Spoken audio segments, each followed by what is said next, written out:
Thanks for tuning in to another episode of Hashtag Dork. My name is Rich Keefe, joined as always by Davey Eyeballs, aka Romer Von Dahmer. All hail the king of ginger ale. It's Ryan. Davey, how are you? I'm having a wonderful night, Richard.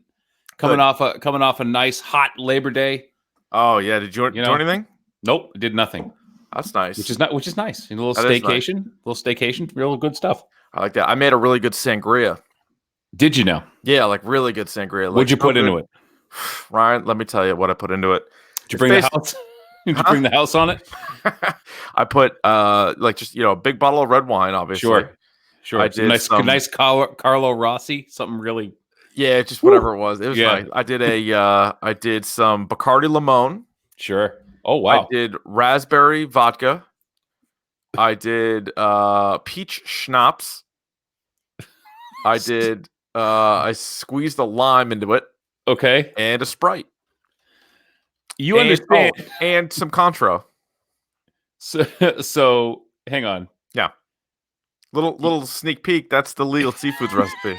Is it really? Yeah, pretty damn close, yeah. I was going to say, you understand that, like, basically real sangria is just like fruit and wine, right? Not mine. Not mine, baby.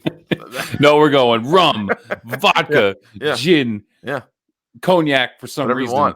Whatever you want. We'll throw a little triple sec into it, sweeten it up a little bit. It's the mysterious cousin of the Long Island iced tea. Yeah, it really is. Just a little bit of everything.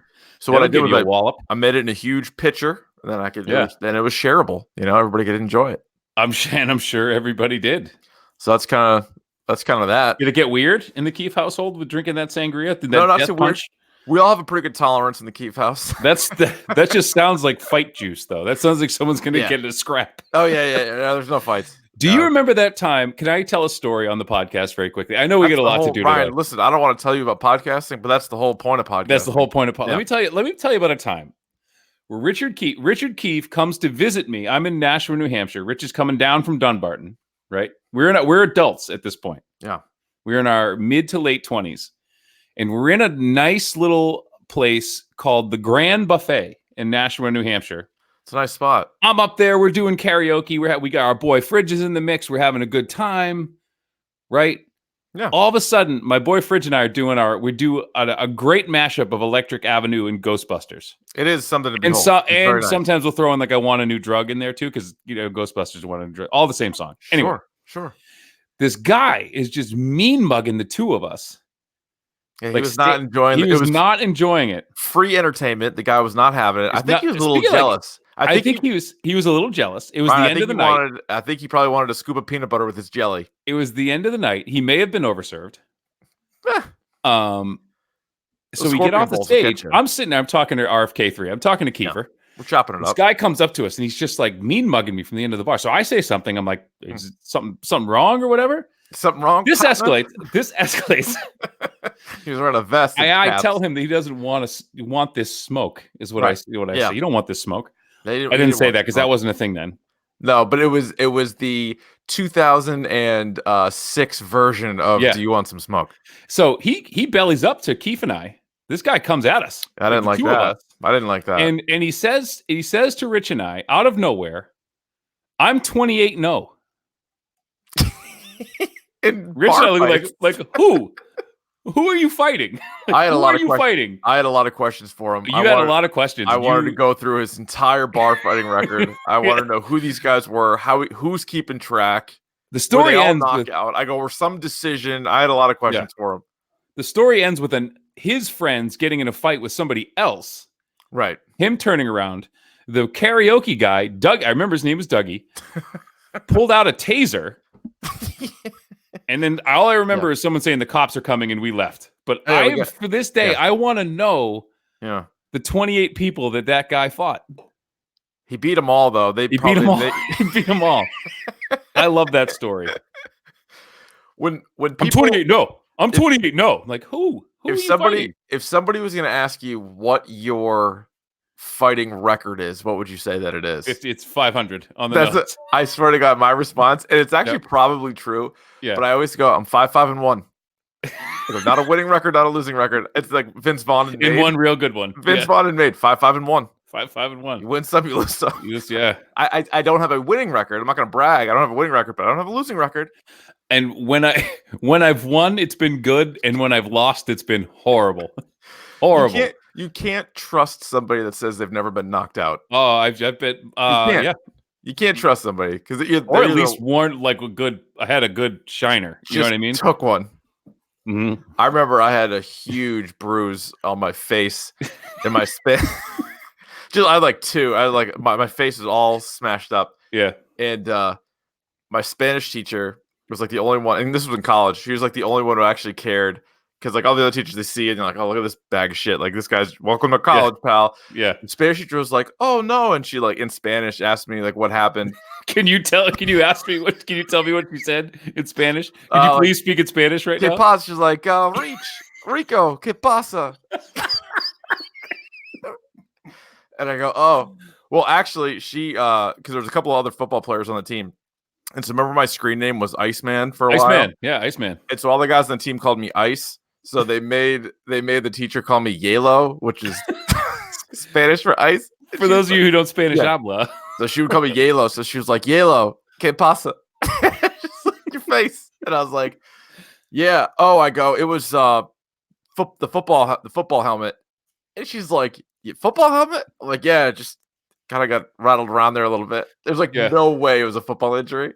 She's just like, okay, thanks, Yelo. Yeah, thanks, Yalo. Anyway, all right, Ryan. Don't fight, kids. It's not right. That's right. I've retired, by the way. I'm super retired. I'm retired. Well, again, not with a winning record, but also not a losing record. All right, let's get to the news.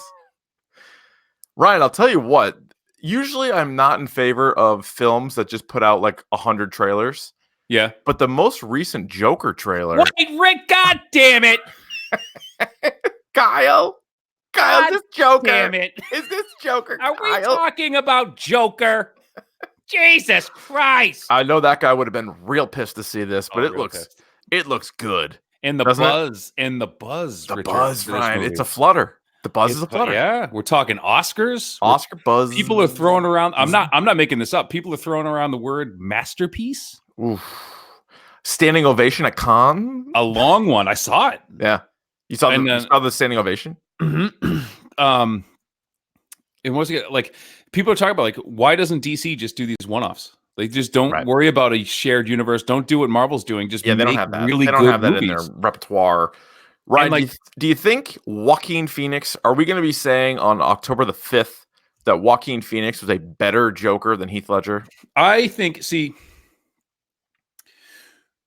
maybe this is going to come with some backlash. Yeah. And I think it's already started to happen just based on the Twitter reactions from the trailer and the reactions from the movie. There are people who are crying out about how this is kind of like glorifying like mental illness and how that's and like, look, you will not find a bigger advocate for mental health than me. And so I get it, but you have to understand that this is it's a movie. You took the words out of my mouth. Like, can a movie be a movie? Not anymore. No. I wish it could. Maybe you're right. And like talking about, like we were talking about like Chappelle and stuff, and I was talking to you, like someone was asking me about like on Twitter or whatever, and it's just like, because I liked it. I ended up watching it after our last podcast. I liked it, and it wasn't so much the fact of like what he said. Like I don't think comedians should be censored at all. I agree. And I think neither should podcasters. Neither should podcasters, by the way. But the Chappelle thing, I just thought it was a little like, okay, like it was like he was trying to get that reaction, and I'm over it, but I'm over it. You know, and what that's I mean? fine, and I think that's fine, and I think that's understanding. And my wife had a similar reaction probably as you did. Like I can't believe that we agreed on something. By the way, that Mrs. Keefe and I agree on something. I know it's rare. Yeah, because we watched it. She did like it though, but she was like, there were elements I liked, and she's like, did he have to talk about like all of those things? I'm like, well, that's what he chose to do, and like they're all like, they're all right there. Like it's obvious things to talk about, and not everybody can find humor in it. Not everybody's going to be able to see some of that stuff and laugh about it. Yeah. But like he doesn't, because like to me, I am not a big Anthony Jeselnik fan. I do not like Anthony Jeselnik at all. I think he just goes up there and is like, hey, 9/11 Holocaust, like just the worst stuff in the world and whatever. But like so I know that I'm not going to watch his special, but people Yeah. do, and that's fine. And like, I don't think he should get in trouble. Like, it's just that's what he does. And so Chappelle didn't go there, but it was like closer to Jesselnick than Yeah. I probably wanted it to be. But And like I still laughed. I liked it. yeah, I mean, there were parts of it that I found funny. Dude, and, that stuff and with interesting. that stuff with the guns and the buckshot and the bird shot was hilarious. That was hilarious. I just think I'm bored with people trying to be provocative. Yeah, I bored. understand. Yeah, I got you. You know? Yeah. Like, what is like? Shock and then value. and like the whole thing, like this Miley Cyrus, like what is she gonna do now? Like, I don't really care anymore. Who knows, man? Well, apparently that Liam Hemsworth liked the whiskey and the pills. Don't like that combo. I don't like that. I don't care for that. Like, you know what he might have liked some Keef Sangria though. Oh God, who wouldn't? I'm telling you, Ryan, you don't even have to like. You don't have to like wine. You'd love it. It's fruity. Yeah, it's fruity. I'll make you some next time you're up. Yeah, next time I'm up, we'll dabble. Yeah, Ryan, I got some Netflix news for you. Sure. Speaking of Netflix, this is horrible news. Actually, I think the announcement. I don't know if it's going to apply to every one of their shows, but a number of their shows are going to be getting weekly releases rather than the all-at-once binge watch option. Here's the thing. So it has come out that Disney is doing like episodic, like weekly things, right? Yeah, that came out like right after our last episode. So Disney Plus is going to be doing that. Yeah, but they have enough content for me that like, okay, fine, they'll have a show every day of the week. Like, cool. You know what I mean? Yeah, they have a built up thing. Yeah, already. But this is like the only thing. Like, Disney Plus is trying to kill Netflix. Like, they are trying to kill it. And right? Netflix might help them. They might. And the only thing you have going for you is people can binge watch your shit. Yep. And you're gonna get rid of it. So I think like that doesn't make any sense to me. I think what's going to happen is if there's a show that's a little bit lower on my list that's on Netflix, I'm just going to wait until they're all there and then end up binge watching it anyway. And so, for the first month when everybody's talking about it, well, some people are talking about it, but all right, I'm watching these Disney Plus shows, and then I'll circle back to Netflix. Yep.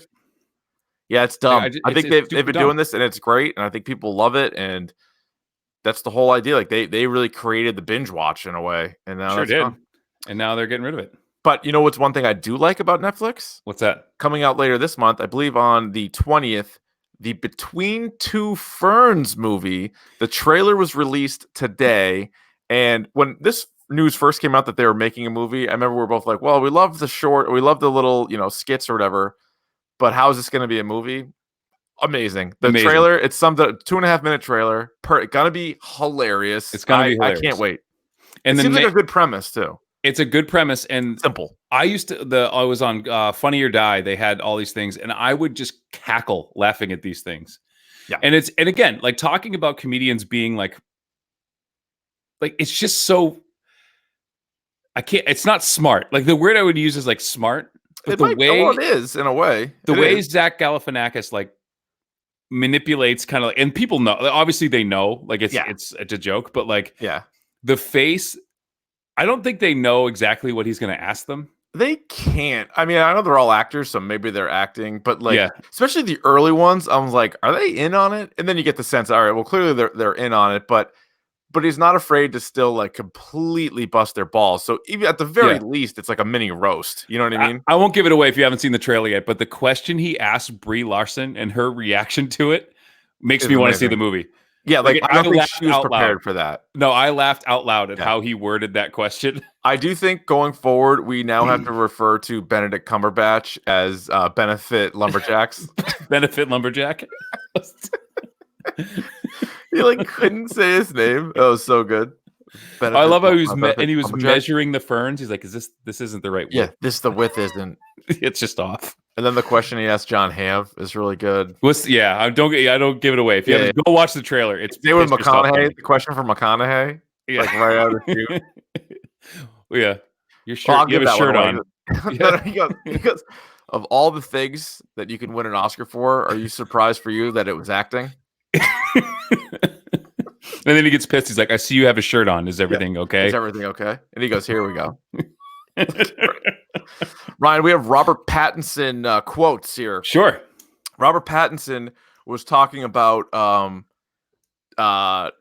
trying on the bat suit. Mm-hmm. And for like the final audition, trying on the bat suit. I don't think I can do a Robert Pattinson impression, but I don't know what that guy's actual voice sounds like. It's British. Yeah, but like what kind of British, you know? Cackney. You sound like Michael Caine.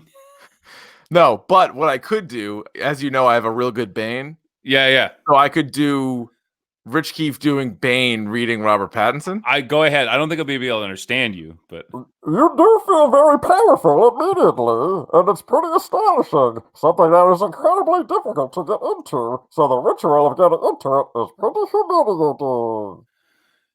the ritual of getting into it is pretty humiliating. Is That's that the right. last part? Yeah. He goes on to say that you've got 5 people trying to shove you into something. He says, I feel strong, I feel tough, even though I have to have someone squeezing my butt cheeks into the legs. I guess it's a tight suit. It's a tight.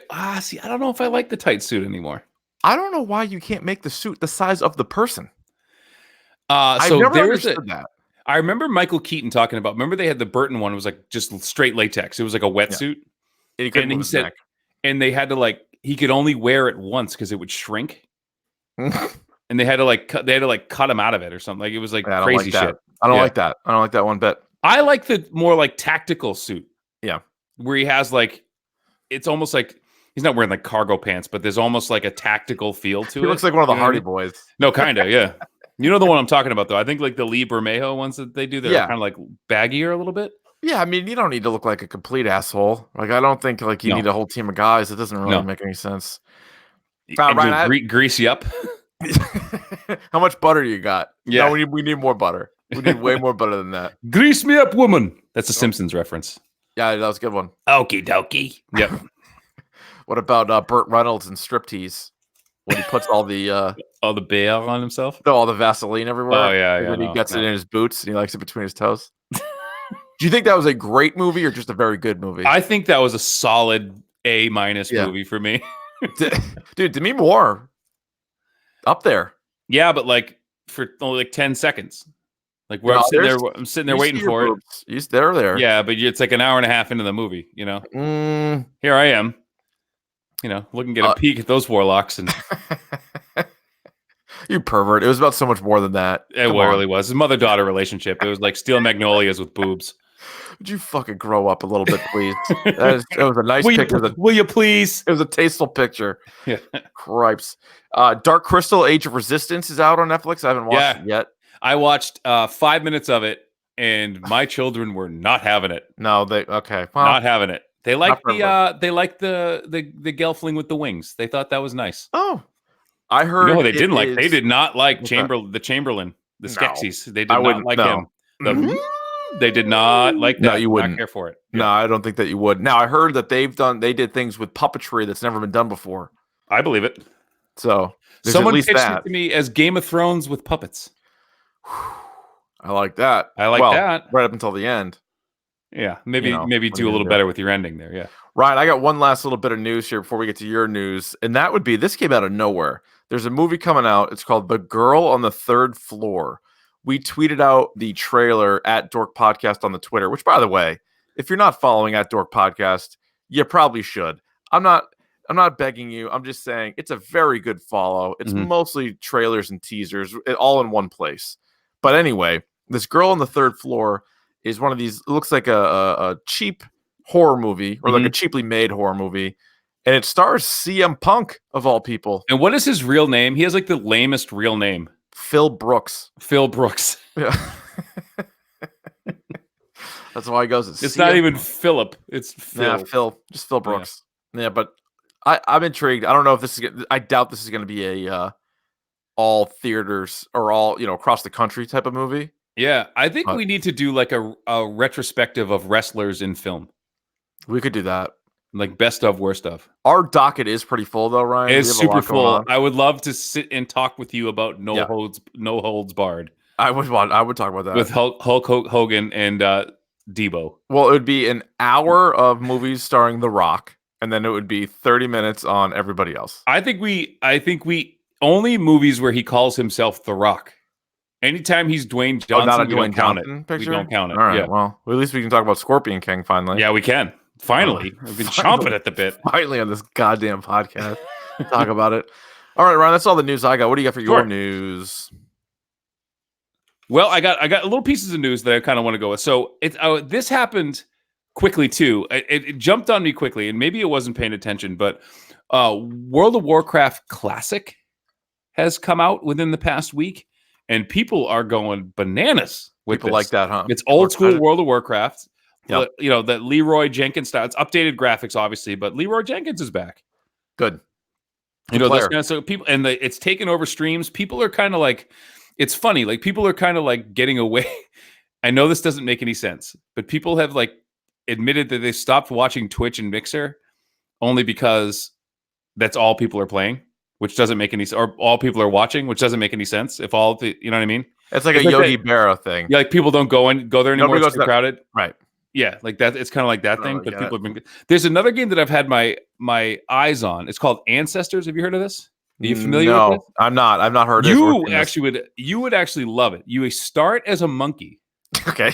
In already. In. Yep. And the purpose of the game, there's no end to the game, but you have to figure out as a monkey how to evolve into a human being. Dude, did you see, by the way, not to stop you in your tracks right Yeah. here, did you see that video of that monkey who was in captivity, who they figured out he sharpened a rock and smashed the glass. window? Yeah. That's so fucked. Don't keep So these that's monkeys like Harambe and the boys. Come on. That's the point of this game. And the thing that's driving people crazy is they don't tell you anything. They don't give you any mechanics. Like you have to figure it out for yourself. I think I would get too frustrated. And then so I was reading a review on it. He's like, they don't tell you anything. You just start literally as a monkey in a tree, and there's no credits. There's no story. There's no anything. You just go.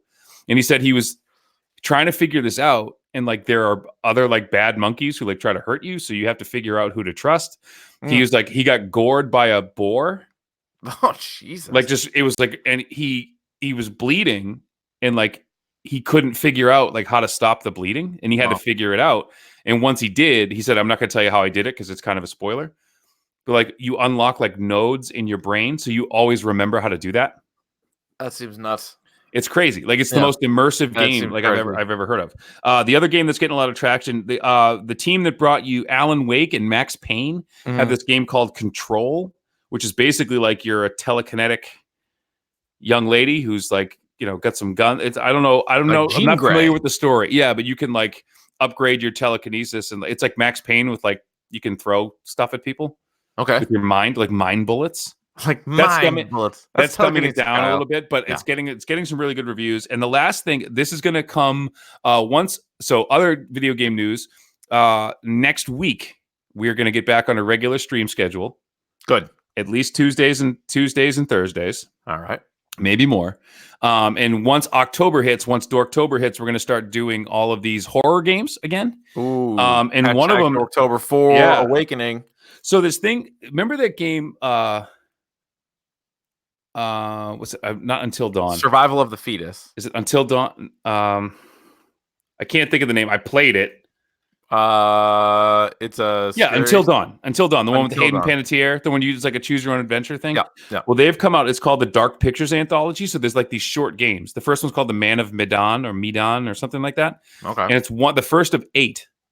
So there's like these. So think of like, you know, how Telltale did like the episodes. Yeah. So like these super high quality like horror survival choose your own adventure type things, and it's good. It looks good. So we're gonna check that out. Super massive games are the people who put that out. So the people do Until Dawn, and they did the Patient or something. Inpatient. Okay. Whatever. But Rami Malek was also in Until Dawn. How about that? He of the high energy and the Mr. Robot. Yeah. So I'm gonna check that out. So there you go. Cool. Oh, I also saw Dave Bautista is gonna be in Gears of War 5. Great. Have fun with that, bud. You could play as Dave Bautista. Does anyone give a shit about that game anymore? I don't have an Xbox. If I did, I'd play it.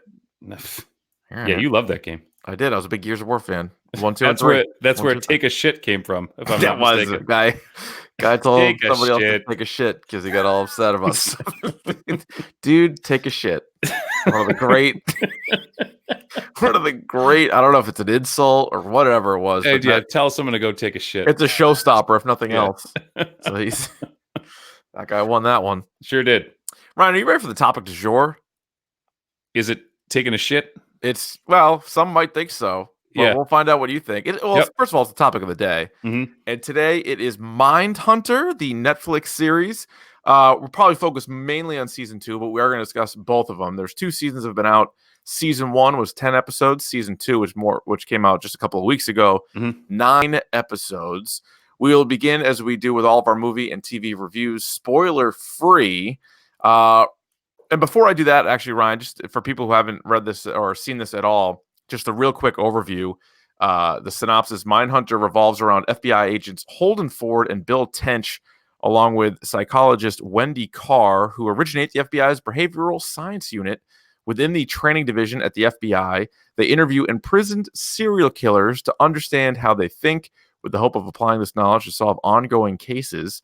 Season 1 is set between 1977 and 1980. It's the early days of criminal psychology and criminal profiling at the FBI. And then season 2 takes place between 1980 and 81, and it covers the Atlanta murders from 79 to 81. With all that said, Ryan, did you like it? Yes, I did. Some parts more than others. Yeah. But good. Like solid. I really liked it, but there's definitely, unlike a show like Breaking Bad, which we're going to really just dedicate basically the rest of the month to. Yeah. Breaking Bad, to me, Breaking Bad, The Wire, and like that honestly may end the list where everything is done for a reason and everything has a payoff and everything kind of, you know, there's no wasted time. You know, maybe even The Leftovers, like for me, like everything is like, okay, this is about this character, about this storyline, or this whatever, and there's a payoff or there's something there. This doesn't always do that. Like there are definitely storylines where I'm like, all right, next. Like this 3 minutes I didn't really need. You know, like there is part of that. That's the worst thing I can say about it. And there's some storylines that I cared about and then didn't care about. Yeah, I was like, okay, like like we're done here. Like for move on. me, it's almost as simple as every time they interview a serial killer, for me, it was the most interesting stuff that the show had to offer. Yeah, and most of the other storylines, I find myself kind of like that's a real flip of a coin whether it was interesting. Yeah, and I think some of the characters too, I really don't like, and we'll get into that. One in particular. I think there's one character, if I remember correctly from a previous episode, that you don't like, who I do like. It might be my favorite.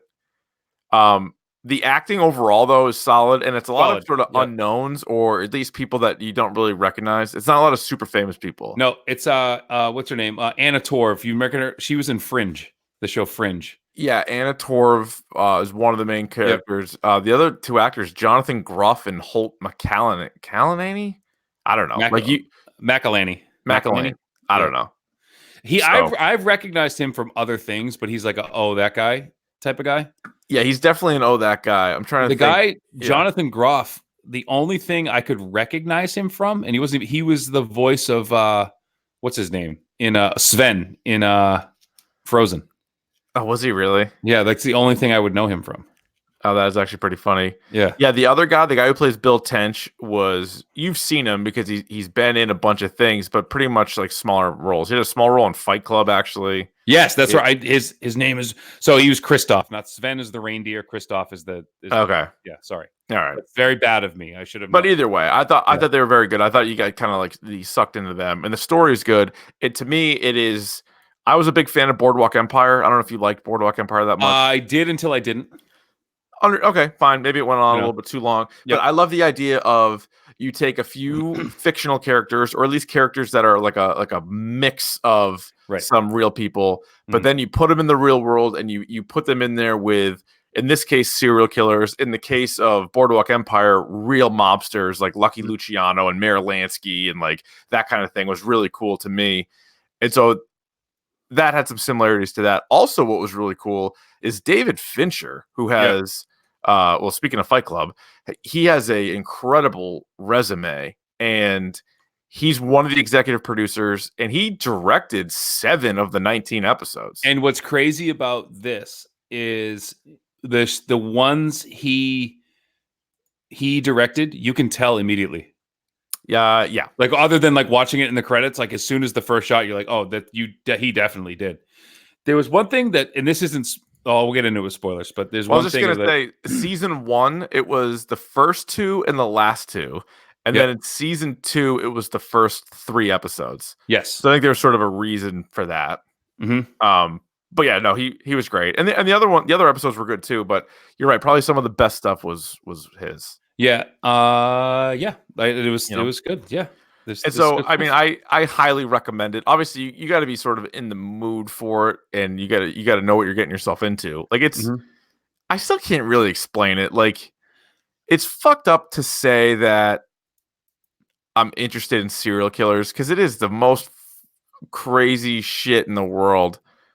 But I am, and I always have been, and I'm like, what makes these guys do this? Like, what's the deal? Like, some of the ones that, um, they like want to be, they, and I think we as a society sort of turn them into characters too. Like, as we Yeah. get into it, like a lot of them have nicknames and shit, and like that only glorifies these guys more. And what's also pretty telling, this isn't really a spoiler, but especially in season 2, what Bill Tench is talking to people that he doesn't work with, and they find out what he does, they And they're like immediately Yeah. immediately have interest.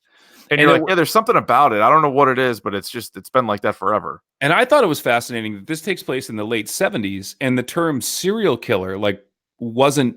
No, That's just something I've grown up with. That's a term I've known my whole life, and to know that like not to date myself, but I was born in 81, yeah, and to think that when I was right. born, like No, that wasn't a thing.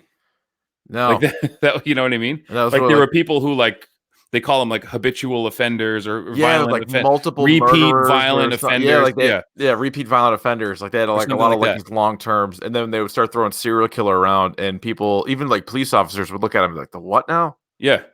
And you're like, yeah, that's what they are.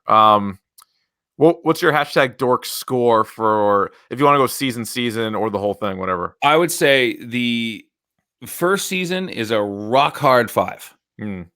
And the second season is I'm gonna say it's like a 4.5. Yeah, I'm going. I'm probably going 5 for both. Yep. Maybe Hard 5, soft 5. I could even go 5.5 in season 1, but probably 5. Yep. I'm going to say 5 for both. Yep. And again, the biggest issue for me is you would run into storylines where I would say, okay, not super interested. Like, Yep. get back into the prison and interview these psychopaths. Like, I want to know what's going on here.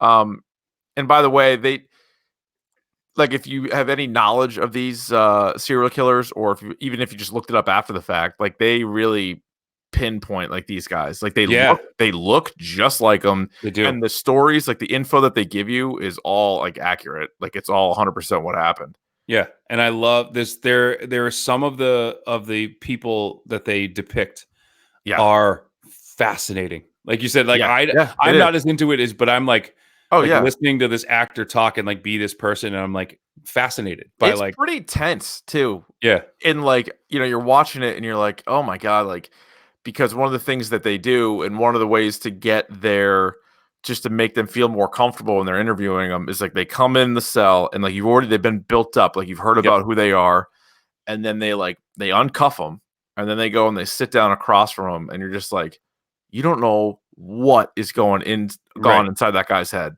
Yeah. All you know is that he's insane, but they're all different. Like some are more intelligent than others, and it's just, I don't know. Fascinating is the only word I can really describe it. So, anything else non-spoiler you want to hit on? And then we'll probably just jump around between the 2 seasons and some of the storylines we didn't like, some of the killers and things like that. Yeah, for sure. Let's do that. All right, let's go. Spoilers. First of all, is the character that you didn't like Holden? No. Oh, okay, good. Because I thought you said before you didn't like Holden. I think what we were talking about, you're not supposed to like him in the beginning. I think so. And how about the introduction to Holden too, where he is a negotiator, which has to be one of the most effed jobs in the world. And then what happens, and the guy kills himself, but he doesn't kill the other person. So they're like, hey, great job. And he's like, what? Like, you know what that reminded me of? Remember the scene in Best in Show where they're talking and he's just like, they all jump. That's the secret. They all die. You know, that guy, boom, head popped off like a grape, and they're like trying to eat. Yeah, like that. Like that. I kept thinking that's a terrible thing to say, but that's like the first thing that popped into my head. Like they all jump. I just think like he, to me, and like maybe other people have drawn this connection too, is he is just so obsessed with this job, and it's almost like these serial killers and he almost have something in common. It's just Yes, I'm so glad you said that. right, like the way that yeah. they are, they're actually very similar, except one has chosen to use this for much better ways, and the others just something was missing, and they ended up becoming monsters. And I said the exact same thing to my wife. Like, what I find fascinating about his character is he has more in common with the serial killers than he actually does with the people he works with. Yeah, and I think that's why he understands them, and they, you know what I mean? Because Bill Tench is definitely more like human, and like you can tell, like when he's looking at the serial killers, he's like he eventually kind of breaks down a little bit and will interview them, but he's almost like, fuck these guys. Like, these guys are sick. Like, what are we really going to get out of this? And like, he eventually comes across like, all right, there is information to be had here. Whereas like Holden is like, and it's really comes across in season 2 when he's interviewing Charles Manson, and he is like almost in awe of him. Yeah. Like, he is just he can't wait to talk to him. In fact, he talks about him in season 1. Like, it's almost like, oh my God, like what a dream it would be to interview him. And they end up going with a guy who becomes an unbelievable character in Kemper, Ed Kemper, the co-ed killer, who's, again, that's the whole guy. And but I'm watching Ed Kemper on the screen and just being like, this dude's fascinating. Fascinating. He is like in the grossest way. And I'm like, I'm not awful. Obviously they did awful things, but just like the way, again, like the way that he would talk about these certain things that like he would matter do, of fact. like, Yeah, it's kind of like matter of fact. Like, it's like, yeah, like I breathe in oxygen and I breathe out carbon dioxide. Like, you just like, yeah, that's what you talking. That's, and he's just like, yeah. And they use, and it's funny though, because you hear it happens in season 1, and then there's a great little callback at the end of season 2 when they're talking to Ed Kemper in the beginning, and Ed Kemper's talking about it's really hard to strangle a person. Like, it's really hard to do. And he's like hard work. And then they talk to what's the guy at the end, Wayne Williams. Yep. At the end, and they're like, yeah, down in Atlanta. And he leans into him in the interview. He's like, it's really hard to strangle somebody, Wayne. Yeah. Because remember they were talking about how he couldn't do it one time, but they actually use what Kemper said. To him. Well, then, so it's like the whole scene at the end of season 1 where Holden goes and meets up with Kemper in the hospital and visits him, and like Kemper thinks they're friends, and like I think completely bugs him out. I think Holden might think he's friends with him too.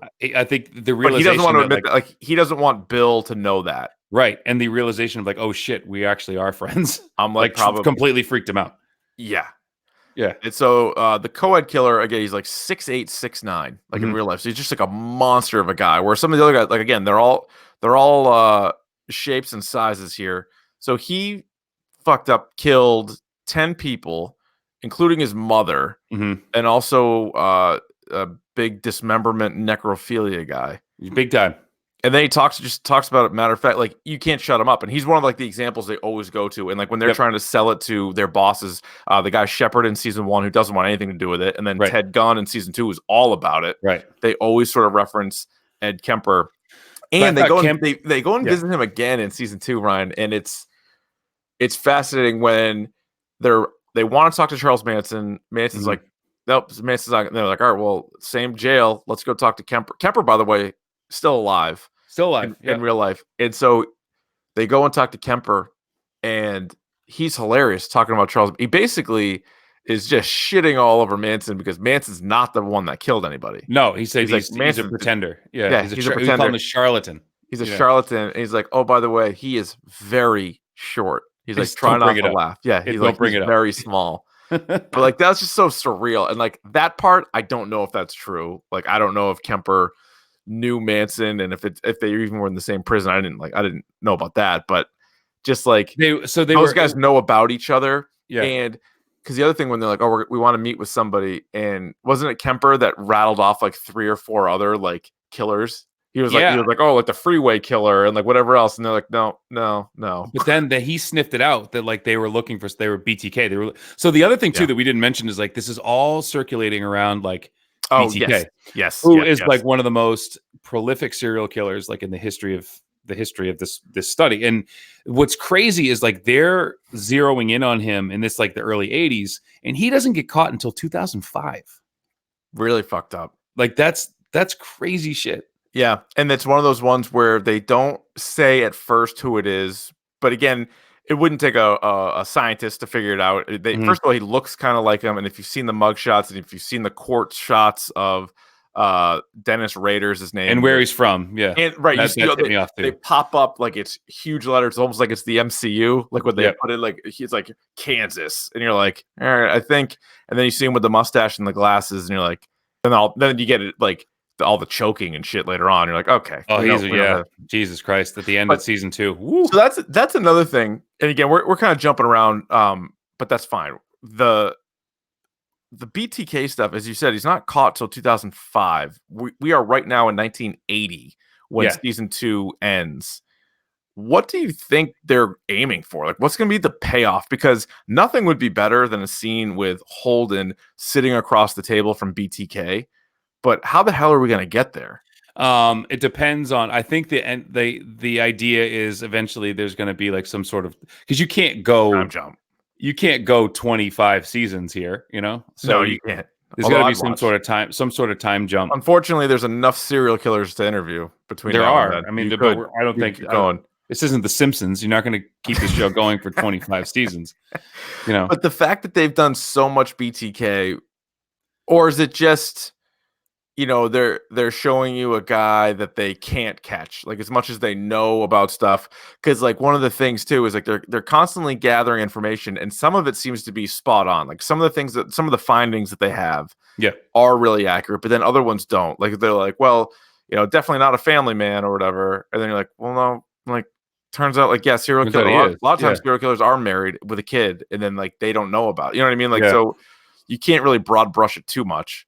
Although a lot of white dudes in their 30s. A lot of white dudes in their 30s. But I also found fascinating too, was all of these things they were talking about, like these practices and stuff that didn't exist yet. Like you can't, like profiling people and being like, we're looking for this type of guy. And they're like, what do you tell? Like, you can't say that like that. You can't tell me like who this is the person doing it. And they're like, because it's all like this thought. There's no evidence. It's just that's the thing, and like they really ran into that in season 2, and that's another reason where Holden is just so obsessed with the work that some of the things that he says come across, like in this case, some of them come across as maybe racist, but he's not at all. Like he's not thinking about that ever. Like when he's down there in Atlanta, and he just has no filter, and he's like, yeah, like I'm pretty sure the killer's black, and they're all like, Jesus Christ, so you want us to go based off of what? And he's like, well. He's like, these serial killers don't kill outside of their race, like more often than not. And they're like, well, based on what? And he's like, well, I'm interviewing these guys. And like I know, like just from what I've told me. Yeah. Like, so what's your evidence for it? Look at what, and he's like, what? Oh, he's like, huh? It's like, I'm sorry. And then you get into Wayne Williams, who, oh, by the way, we don't know if he killed all those kids. And even in real life, we don't know. And this is what kind of knocked it down. And I understand at the end of season 2, you're supposed to be frustrated.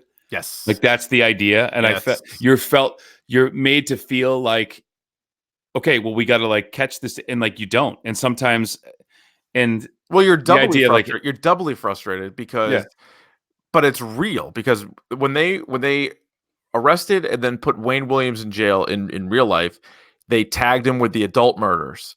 All of those kid murders, they were like, yeah, it's him. It's probably him. And like, oh, see, like our FBI guys, they said like he fits the profile, but they didn't have the proof on it. And so now some of those cases are reopened, and apparently they're like going through some of the kid murders. They're going through them, but they were just probably happy to say, all right, we got him. Like here's our guy on it, and it was right at the time for Holden, because all of his work, it's like, yeah, this would be the guy, but like you still need that next step, like And then he's frustrated because he's saying, well, they didn't even charge him with these murders.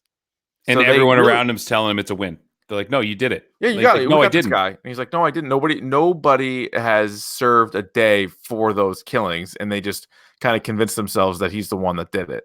And what's fascinating about the Holden character is that I don't think, because the whole time he's referring to kids as numbers.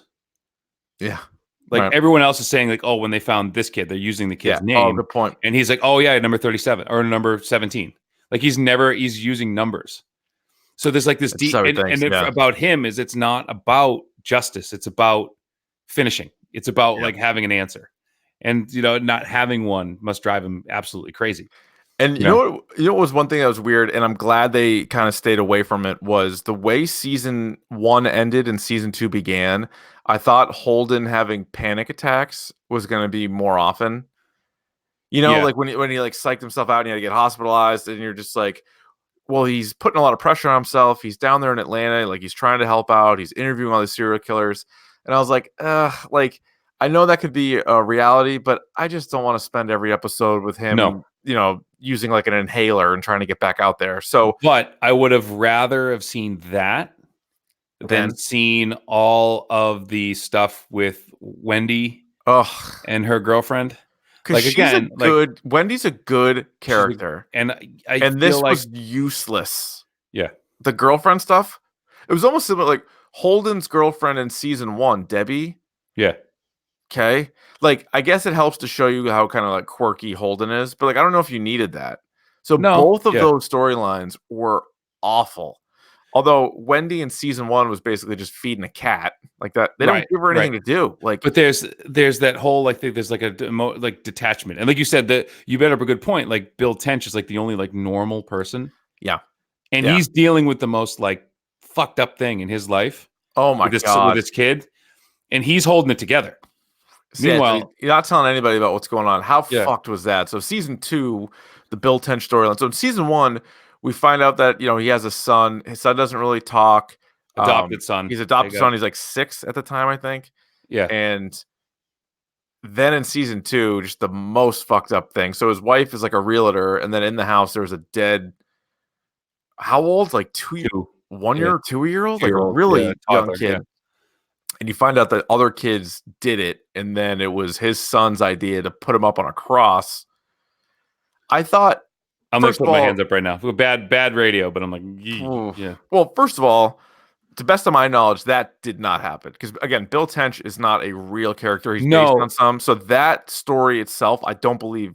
I mean, so I'm sure this world's fucked up enough. I'm sure something like that may have happened, but as far as I know, like that was just written for the show. But there was a lot of things that happened. Like there was someone on this team's son was involved in some. It was one of those things, like a mashup of a bunch of things. Yeah.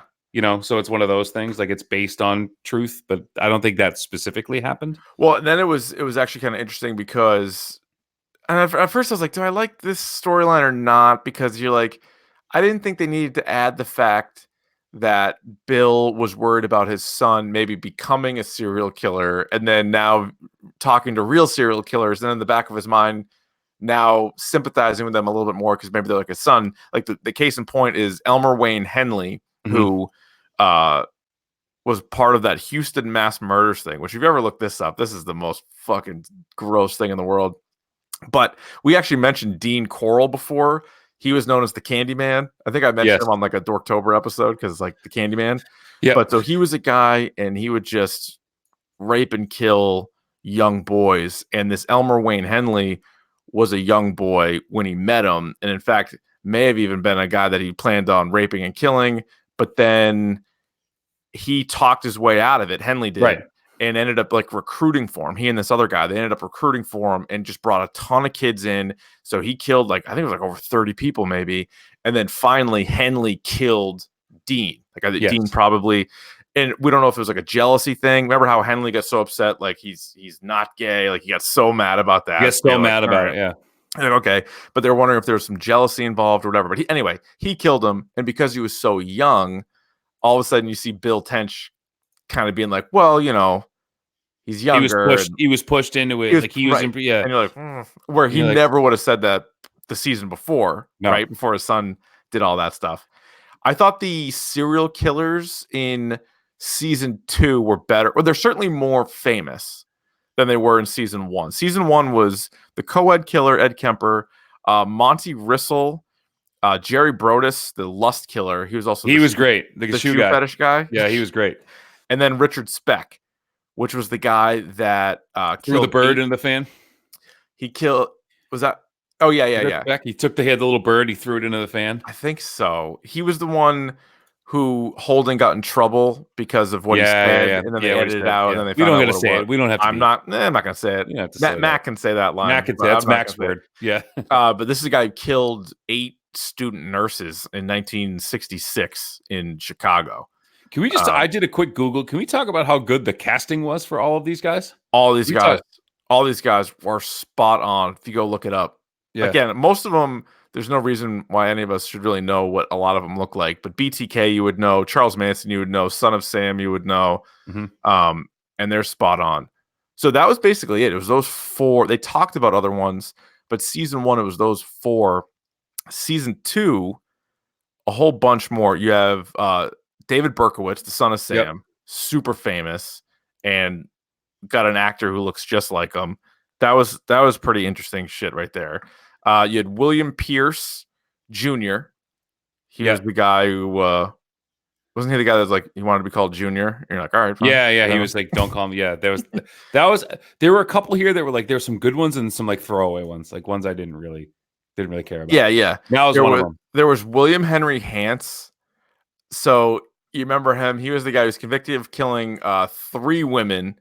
And he was one that was writing letters and was like, hey, don't worry about like the stationery or whatever. He's like, it's got nothing to do with that. Like he was so dumb. And then like Holden's trying to talk to him. And he's like, well, you told him where she was or whatever. And you said that. Like, but just throw him off. No, I was throwing up. No, throw him. He's like, yeah, but they wouldn't know that yet. Right? Like he's trying to explain it to him. And he was just so dumb, which again, I think kind of some of the guys they talked to before, again, as crazy and as psychopathic as they are, there's like an intelligence there. Yes. And then you meet this guy and you're like, well, what the fuck? So I kind of like threw them off a little bit. Then they talked about Elmer Wayne Henley, who we mentioned. Charles Manson. Again, this is the same guy who played Charles Manson Once Upon a Time in Hollywood. He's typecast. Excellent. He was really good. Excellent. Just like talking nonsense. Just talking nonsense, which is, again, you can watch these Charlie Manson interviews and they're out there, man. They are. He just talks in circles. I don't think he knows what the fuck's going on, but people listen to him. And I found myself being like, well, maybe he didn't have anything to do with it. You know? But then I'm like, hang on, stop it. Like Like I found myself listening to the actor and being like, well, you know, they are adults. He's like, that's your love, man. That's your love. He keeps talking about like love and the now. I feel like there's a better chance of me believing him if he didn't have a swastika carved into his forehead. Seriously. Now, let me ask you this, because we were talking about it as we were watching. If Charles Manson wrote that in a book and signed it, how much would that book be worth to some crazy out there? Oh my God, to some like tons. You have $100 million. And by the way, he wrote into the book to Holden. He took it and he wrote, "Each night as you sleep, I destroy the world." Yep. Now, if you came across that book at an auction, what is the highest price you would pay for that book? You have $1 million. $0. I don't want it. You don't want it? You don't want the evil one? You don't want it in your house? Nope. I don't want it in my house. As much as I'm interested in these guys, I don't want any knickknacks. You don't want like a Annabelle doll in your house? No. Well, that's a little bit different. No, it's not. That's actually scarier. Yeah. Dude, did I tell you one time when Katie and I were looking for houses, one of these houses, we had like a private showing, so it was just us and our like realtor lady. And we go in there and everything's nice. Like it's all cleaned up or whatever. We go down to the basement. There's this huge room and sitting on the couch is a huge doll, fully clothed. I would have turned around and walked right out. We did not buy that house. Yeah. I was like, what is this? It didn't look like Annabelle, but it was like that size. Like that American Girl doll, like just staring dead eyes at you. Scary. I was like, what? Why would they leave that there? The realtor must have known it was there. Unless they didn't. What's scarier than something? Well, no, I mean, still something. It's not nothing. But the Charles Manson thing, I thought was pretty good. Now, who was the guy? Who was the guy that kept using the wrong words? Was that William Pierce Jr.? No, was that him? Yes, he kept using the wrong words. Oh, that drove me nuts. Like he kept trying to use big words and he couldn't. He wasn't saying the right word. That was hilarious. And they kept being like stopping him and then just being like, okay. And then he's like, I'm just fascinated by like your vocabulary or whatever. And he's like, keeps going. Yeah, William Pierce Jr. That was him. So then The they guy talk. that he ate all the candy. He loved eating candy. Yeah. Yeah. Not to be confused with the Candyman. Not Dean to be Corll. confused with the Candyman. Yeah. So then you had Tex Watson, who again was one of Manson's followers who actually did kill people. And so they had an interesting little sit down there. That was good. Then you have a guy, Paul Bateson, who was convicted of one murder. And apparently this guy appeared in The Exorcist. He was in like a scene in The Exorcist. And he stabbed and killed a reporter in 1979. And he talked to him. This was the one. This was the one with Wendy and what's the other guy?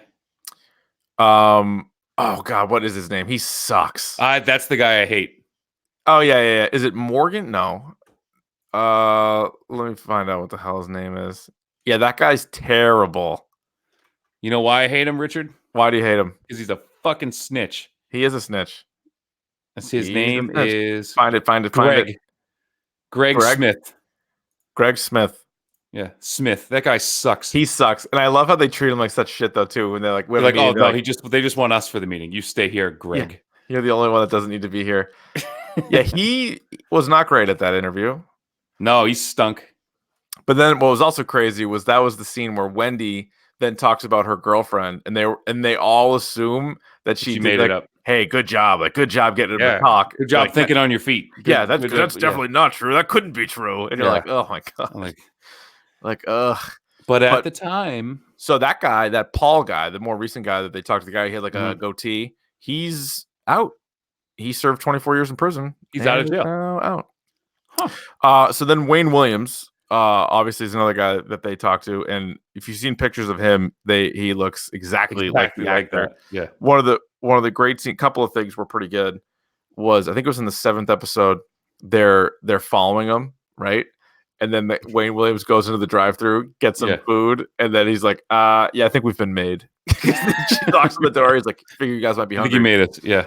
And then the other part is when they're trying to get like his whereabouts at certain times, right? Like over like the last few days, like they're onto him.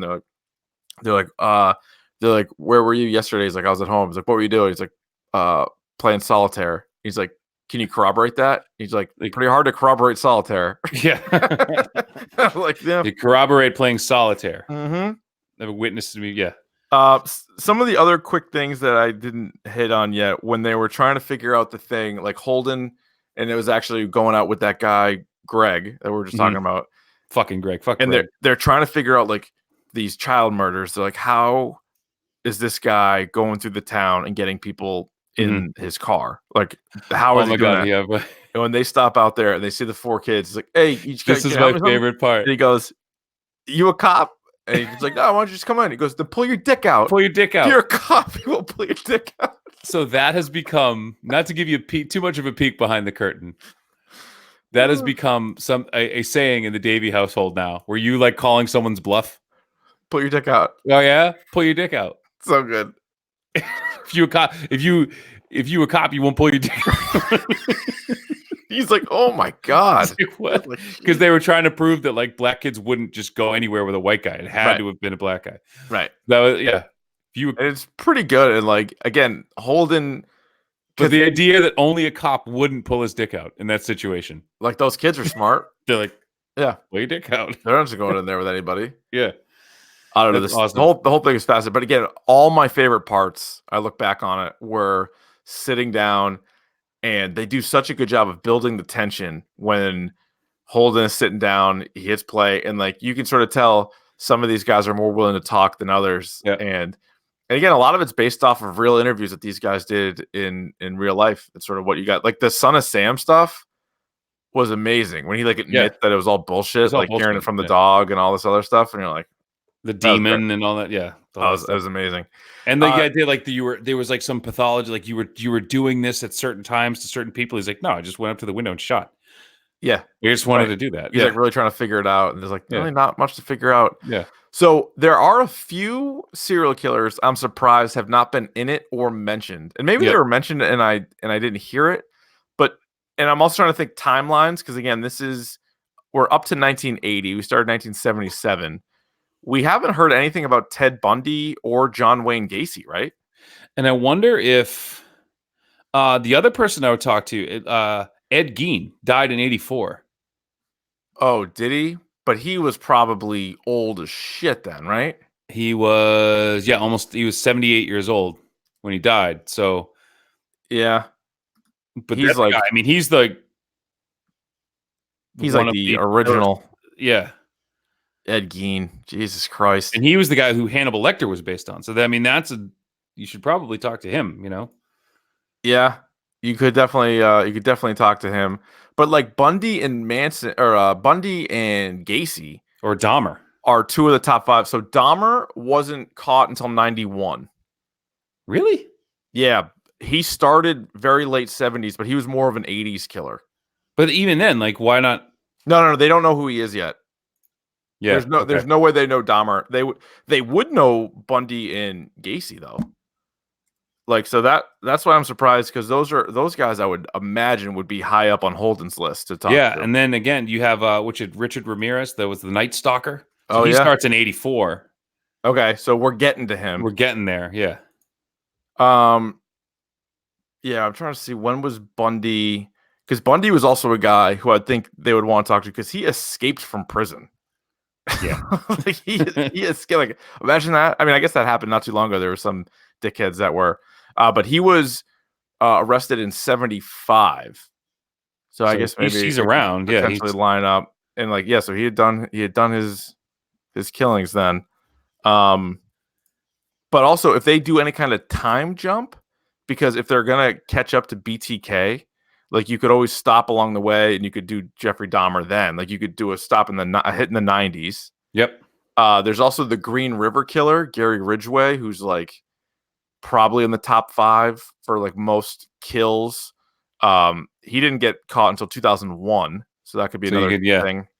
And then, believe it or not, there's a guy in the United States that they believe has killed more people than Gacy, Bundy, Dahmer, BTK, Green River Killer, and his name is Samuel Little, and he wasn't caught until 2012. Jesus. But his killings were all like in the 80s, I think. They honestly think, and the thing is, when some of these guys get brought in, they're like, "Oh yeah, like I also killed like," and they make shit up, so you don't really know. But this guy Samuel Little might have been connected to like 93 killings. Wow. Also, would you put? No, I guess you can't. Like hitmen and the mafia, like they don't count, right? Or do they? Because they also kill. No, I mean those. Yeah, but those That's are so like different. That's so different. It's not like it's not compulsive. Like that's following orders. I don't think that falls under the. And they probably didn't have sex with the corpses, like most of these guys, like most of these monsters. No, I don't think they. I don't think they did. There's no way around that. But yeah, definitely surprised no Bundy and Gacy. I go back to them because even as a kid growing up, Bundy, Gacy, Dahmer were like the 3 that you knew, right? Well, yeah, I mean that's those are like the 3 obvious ones, and then if you look into it a little bit more, that's when you get like Son of Sam and some of that other shit. And then obviously you knew Charles Manson, but then, and again, when you're a kid and you hear about Charles Manson, didn't you think he was the one that killed him? Like, yeah, like growing up, like like he was like Yeah. this prolific like serial killer, and he never killed anybody. Nope. And I love, and again, not to call back to it again, but the fact that like what's his name, Kemper was so pissed off. Yeah. So pissed off that you're talking. He's like, you didn't even kill anybody. You want to talk? You learn about killers. Like, don't talk to this guy. Right. Like he's full of shit. I forget what he said. He calls him a charlatan, but he also sees like a pretender or something like that. And like then didn't he recommend that they talk to Tex? I think too. Yeah, he was like, you should talk to Tex. Talk to Tex. Yeah. So anyway, those would be the guys if they do another season, and I definitely want a season 3. I've not heard anything that there is one. They took like, was it a year and a half or 2 years off in between season 1 and 2? Yeah, it was relatively quick. Yeah, I feel like not too bad. The one thing, and I would say I talked about it earlier, and the one thing I want to get in before that really bothered me and why I'm going to knock down season 2 a little bit. Yeah. The episodes that weren't in Atlanta. It's not my TV because I went on Reddit and I asked I was just Googling it just to see. I asked Google. Yeah, sure. Did everyone look yellow to you? Ooh, I don't remember. Like, go back to this. Like, everyone's just like looks jaundiced. Like the way it was shot. Like everything's just so yellow. Interesting. So not in Atlanta. So like when they were in Virginia. No, it's everywhere. It's like everywhere. Everywhere. Like what's her name? Wendy looks like just yellow like all the time. Yeah. And it's the way it was. I think it's the way it was shot. But it looked like everyone had like kidney failure. It's no good. But everyone's like, like their skin is yellow. Like I don't understand how you shoot it that way Ugh, or why. not good. Not good. Not good. But I definitely want a season 3, so we'll Sure. see. We'll see if we got one. Yeah, I want to see what we do with it because the source material's there. Oh, unfortunately, it is. Unfortunately, yeah. There's a million people they can talk to. The other one would be if they do a season 3. It's one thing, like if Netflix is like, if they go season to season, they might feel like they need to rush it to get to BTK just to close that loop. But if they were, because sometimes they re-up shows and they're like, you get 2 more seasons, then maybe they do another whole season where they are in the 90s, maybe. Yeah. You know what I mean? And then that might be a little bit, rather than, because now you're going to have to age these guys too. And like, I know they can do it, but that's going to be kind of a pain in the ass. Yeah, true. Because you want the same actors. But all right, Ryan, I got nothing else on Mindhunters. No, it's definitely worth your time. Wild show. Yeah, I mean, we are in a bit of a lull right now in terms of TV. Yeah. So if you got nothing to watch, I mean, that I know that's not the most ringing endorsement of a TV show, but it's definitely like, no, it's a solid show that's definitely worth your time. If you're into like if you're like my wife and her family and like everybody like who loves like these, like we call it like South Park, they call it murder porn. Yeah. You watch like 60 Minutes or you watch like if you like that type of stuff and you like David Fincher, like the movie Seven, for instance. Yes, Seven. This is for you. Also, there's just like so many of those true crime shows now in podcasts and everything else. And then this is going back a ways. Now, do you think, are there still like serial killers like this, you think, that exist? I think yes, I do. I think it's incredibly difficult now with information being what it is. Right. With and just with like all the DNA and everything. But I mean, asking me if I think that these types of mental illnesses exist. And they do. Absolutely. Oh, I understand that. Yeah. Absolutely. I mean, but I think it's a. Well, and not to go just too depressing here, but now it's just mass shootings. Like we got a million of these mass shootings. Yep. And yeah, not to say that there aren't still serial killers, but it's different. And I think, there's that theory that like the best serial killer in the history of man, like was never caught. Who, Jack the Ripper? No, like you don't know. Yeah. So I mean, that's kind of like if the perfect serial. You think about that. Are you gonna say alcohol? Smoking? What are you gonna say? Bad choice, bad life choices. Bad life choices. Strike again, mind you. Okay. All right, Ryan, what do you say we get to the old pick of the podcast? Yeah, man. All right, would you like to kick, receive, defer, or you may also defend a goal? I will receive. Okay. I will take the ball this time. And just harping on this, I recommended a podcast last time, Bear Brook, which people are like, wow, I got some positive responses out of that. I'm actually pretty happy with myself. Okay. So I'm going to recommend a specific episode of a specific podcast, one that you've probably heard of before, the podcast Lore. If you've heard of that, they made it into a TV show on Amazon. And basically they take like, these things you've heard of before and kind of like do like a deep dive into them. Episode 63 called Homecoming is about the first American serial killer, H.H. Holmes, in Chicago. In the hotel. He had an entire hotel set up just like to murder people. Torture people and kill people. And it's a deep dive into who this guy was and how You know where he was from, I believe. I know his castle. They call it the castle. Was in Chicago. Well, that's where he set up shop. I want to say he was from New Hampshire. Oh, I'll have to look that up. I did look that up, but you said H.H. Holmes. H.H. Holmes. So he was born in New Hampshire, Ryan. What town? Gilmanton, which I've never heard of. Gilmanton. I'm going to look it up. But if you're into this, Belknap County. Near Belknap. Oh, it's by the lakes. Oh boy. Yep. So it's by Guilford. So check that bad boy out, huh? Yeah. So check that out. I mean, if you're into like this kind of thing, like Richard, you're fascinated by these types of things. Mm-hmm. Consider the first American serial killer, H.H. Holmes. Yikes. His first and middle names are both Holmes. So he's Holmes. He was destined to be a serial killer. Yeah. You name your kid Holmes. Ryan, I don't do a lot of music picks on the podcast. Oh, You know who I love? You might not guess this because my taste is all over the map. Slipknot. Yes, I do love Slipknot. Not the Yeah. pick of the podcast today, but I'm glad you bring that up because this is a good juxtaposition to Slipknot. Yep.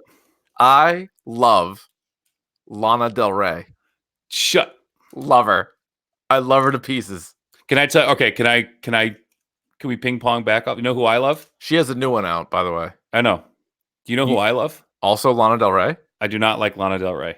What do you mean you don't like her? Did you see her Saturday Night Live performance? Lana Del Rey's? Oh No, my good I don't lord! think so. Those might have been one of the worst I've ever seen. She's like brilliantly haunting. If I'm ever having a sad, I pop on a little Lana Del Rey. Well, if I'm having a happy, if I'm having a manic spell, yeah, you know who I love, Richard.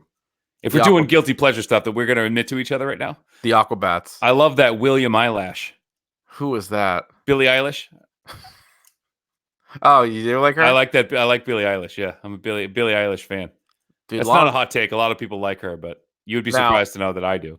A lot of people probably think that a lot of Lana Del Rey songs all sound the same, but they're wrong. It's just very like ethereal, like mood music. She has got honey in her voice, though, Ryan. It just gives you the chills. That Young and Beautiful song is an absolute slap. The other thing too that I don't really so I don't mean to step on your funk here. So go ahead. Right. You finish with your pick of the pod. I love her very much. You love the new Lana Del Rey album? Check out the new Lana Del Rey. I haven't even heard it all, but I'm going to give it a 6 out of 6. Yeah, you're not going to go Tool or Slipknot has a new album. Tool has a new album. Like, no, we're just going to go Lana Del Rey. I'm a father now, Ryan. So yeah, I get it. Don't let your daughter listen to that shit. We were actually both sitting there listening to it the other day. Popped it up on the old YouTube. We're just sitting there. She fall asleep? No, she was just kind of like, this hits home. I feel it. This is really good, Dad. Did she say, this is a mood, Dad? Because my mood right now. Take a pic, send it to Mom. Like, all right, relax. All right, Ryan, next week on the podcast, if we can both get out there and see it, the plan is to go see It Chapter 2. I rewatched Chapter 1. Oh, good. A couple days ago to a little refresher. I'm a little nervous that this movie is like 3 hours long. I'm a little worried about that too. 2:45 or whatever the hell. Yeah, it's. But I heard Bill Hader is great. All right. I heard the movie's a little uneven, but I heard Bill Hader steals the screen. So we'll do that next week. So if you don't have time to see it, don't worry. We'll still do spoiler free plus a whole bunch of This Week at Dork anyway. And then after that, we are going to go balls deep into Breaking Bad, leading up to El Camino. Yep. So. And then it is Dorktober 4, A Quest for Peace. And we're going to have all kinds of good stuff there. All kinds of good stuff. Got some stuff up our sleeves. Hey, did you know you can rate, review, and subscribe to the podcast on iTunes? Even if it's my own podcast? Yes. Mm-hmm. And tell a friend too. There's this thing that was like the WEEI podcast channel, which all the podcasts were going to. And it was just a way to it's like one-stop shopping, and they all came there, whether you listen to them all or not. And then there's obviously the individual channels. That's the one that we always promote. And that's where most of you guys listen. But if you know anybody that's like, hey, what happened to the Dork podcast? You have to subscribe on the Dork channel. So nothing really changes for you or for most of you. But for the few of you out there that were listening to it on EEI podcast, get out of there. You can follow us and tweet at us at Dork Podcast. We're on YouTube. And so is this episode, by the way. Mm-hmm. Hello, YouTube. Hello, YouTube. What up, YouTube? Dork Podcast. You can email us anytime, dorkpodcast@gmail.com. And Davey is getting back into the old Twitch game. Next week, baby, we're getting back into it. All right, Ryan, that was a pretty messed up episode, my man. Pretty messed up, but productive. Pretty messed up stuff. Mm-hmm. But, keep on keeping on. You do you, boo. Okay.